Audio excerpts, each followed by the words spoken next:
వేసవి వేడిపై దాడి చల్లటి రిఫ్రెషింగ్ స్టాప్ తో హాయి.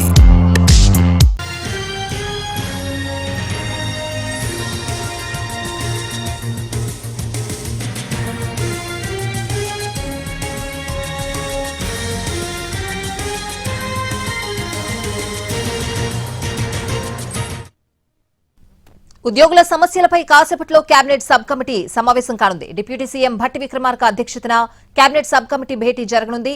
సాయంత్రం కేబినెట్ సమావేశంలో ఇవ్వాల్సిన నివేదికపై చర్చిస్తారు.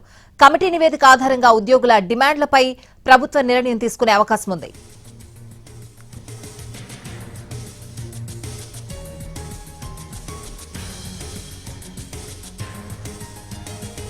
ఉద్యోగుల సమస్యలపై కాసేపట్లో కేబినెట్ సబ్ కమిటీ సమావేశం కానుంది. డిప్యూటీ సీఎం భట్టి విక్రమార్క అధ్యక్షతన కేబినెట్ సబ్ కమిటీ భేటీ జరగబోతోంది.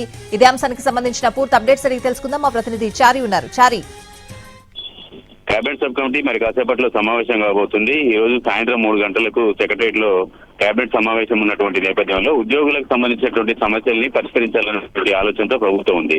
ప్రధానంగా నిన్న సాయంత్రం డిప్యూటీ సీఎంతో ఉద్యోగ సంఘాల నాయకులు కూడా తమ డిమాండ్లని ప్రభుత్వం ముందు ఉంచినటువంటి నేపథ్యంలో ప్రభుత్వం వేసినటువంటి అధికారుల కమిటీ కూడా నివేదిక కేబినెట్ సబ్ కమిటీకి ఇచ్చింది.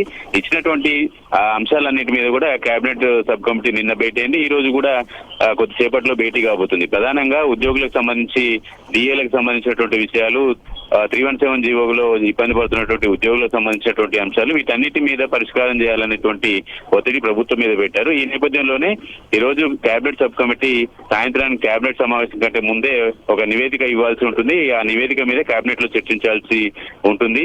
ఆ విధంగా నిర్ణయం తీసుకోవాలనేటువంటి అంశానికి కూడా ప్రభుత్వం వచ్చింది కాబట్టి ఈ కేబినెట్ సబ్ కమిటీ మరి కొద్ది సేపట్లో సమావేశం కాబోతుంది. ఉద్యోగులకు సంబంధించి పెండింగ్ లో ఉన్నటువంటి బిల్లులు కావచ్చు, అలాగే డిఏలకు సంబంధించినటువంటి అంశాలు కాబట్టి వీటన్నిటి మీద కేబినెట్ సబ్ కమిటీ ఇచ్చేటువంటి నివేదికనే ఫైనల్ కాబోతుంది. కాబట్టి ఈ ఫైనల్ నివేదికని మరి కాసేపట్లో భేటీ కానున్న కేబినెట్ సబ్ కమిటీ ఒక నివేదికని సిద్ధం చేయబోతోంది.